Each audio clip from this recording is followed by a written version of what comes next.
ព្រះគម្ពីរលោកុបាទចំពុក5នេះជាបញ្ជីពងសាវតារបស់លោកអាដាម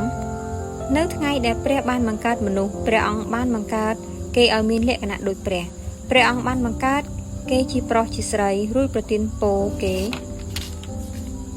ព្រមទាំងហៅគេថាមនុស្សនៅថ្ងៃដែលព្រះអង្គបង្កើតគេមកនោះពេលលោកអាដាមមានអាយុ130ឆ្នាំលោកបង្កើតបានកូនប្រុសមួយមានលក្ខណៈដូចលោកតាមរូបភាពរបស់លោកហើយដាក់ឈ្មោះថាសេតក្រោយពីលោកអាដាមបានបង្កើតសេតមកលោករស់នៅបាន700ឆ្នាំទៀតហើយលោកបង្កើតបានកូនប្រុសស្រីជាច្រើនលោកអាដាមរស់នៅបានអាយុ930ឆ្នាំរួចលោកក៏ស្លាប់ទៅពេលសេតមានអាយុ105ឆ្នាំលោកបង្កើតបានអេណូសក្រោយពីបានបង្កើតអេណូសមកលោករស់នៅបាន807ឆ្នាំទៀតទាំងបង្កើតបានកូនប្រុសស្រីជាច្រើនអាយុរបស់សេតទាំងអស់បាន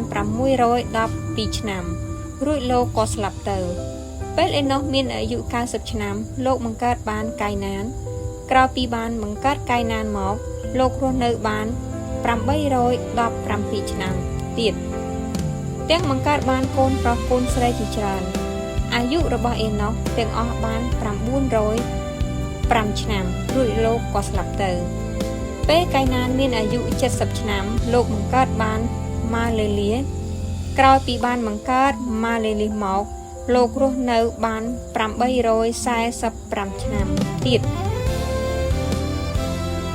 ទាំងបង្កើតបានកូនប្រុសកូនស្រីជាច្រើនអាយុរបស់កាយណានទាំងអស់បាន910ឆ្នាំរួចលោកក៏ស្លាប់ទៅពេលម៉ាលេលីមានអាយុ65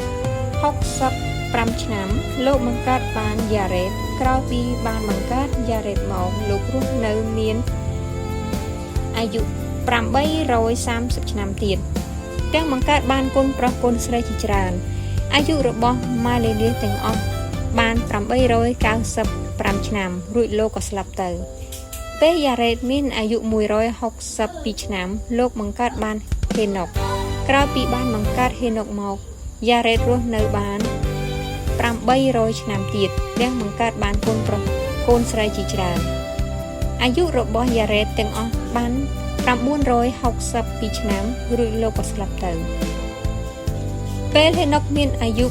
65ឆ្នាំលោកបង្កើតបានម៉ូធូសាឡាក្រោយពីបានបង្កើតម៉ូធូសាឡាមក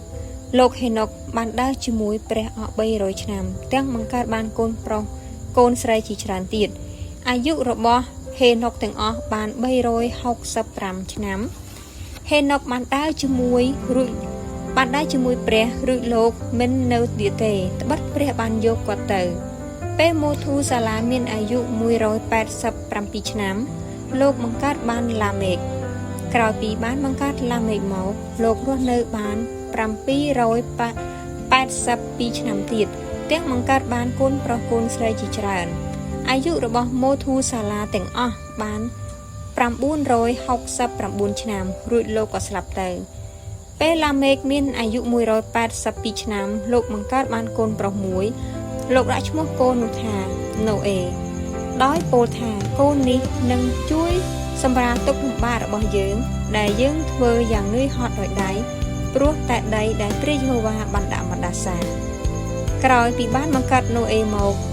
ឡាមេករស់នៅបាន595ឆ្នាំទៀតទាំងបង្កើតបានកូនប្រុសកូនស្រីជាច្រើនអាយុរបស់ឡាមេកទាំងអស់បាន777ឆ្នាំរួចលោកក៏ស្លាប់ទៅក្រោយពីលោកណូអេមានអាយុ500ឆ្នាំលោកបង្កើតបានសឹមហាំនិងយ៉ាផេត